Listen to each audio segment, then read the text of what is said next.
ఎస్పీని బుద్ధా వెంకన్న కలిసి పిన్నెల్లి సోదరులు అనుచరుడు కిషోర్ పై ఫిర్యాదు చేశారు. 2020లో వారిపై పిన్నెల్లి బ్రదర్స్ దాడి చేశారని ఎస్పీకి తెలిపారు. గతంలో పోలీసులకు ఫిర్యాదు చేసినా పట్టించుకోలేదని, పిన్నెల్లికి శిక్ష పడే వరకు పోరాడతానని బుద్ధా వెంకన్న వెల్లడించారు. వాళ్ళు పారిపోయావు కాబట్టి నేను పిల్లి రామకృష్ణారెడ్డి అన్నా. కాబట్టి దీంట్లో మీడియా మిత్రులు కూడా మాకు జరిగినటువంటి విధానం ఏదైతే ఉందో, మేము ఒక మంచి పని కోసం చంద్రబాబు నాయుడు గారు మమ్మల్ని పంపించారు.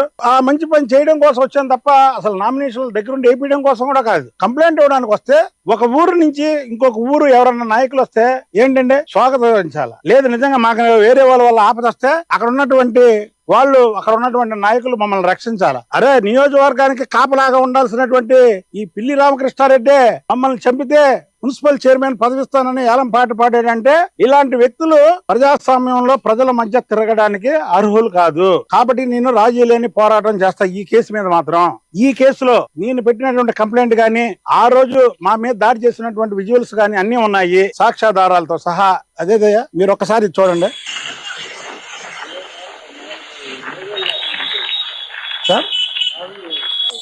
దుర్మార్గం సార్. కాబట్టి ఈ దుర్మార్గాన్ని అణిచివేయాలి.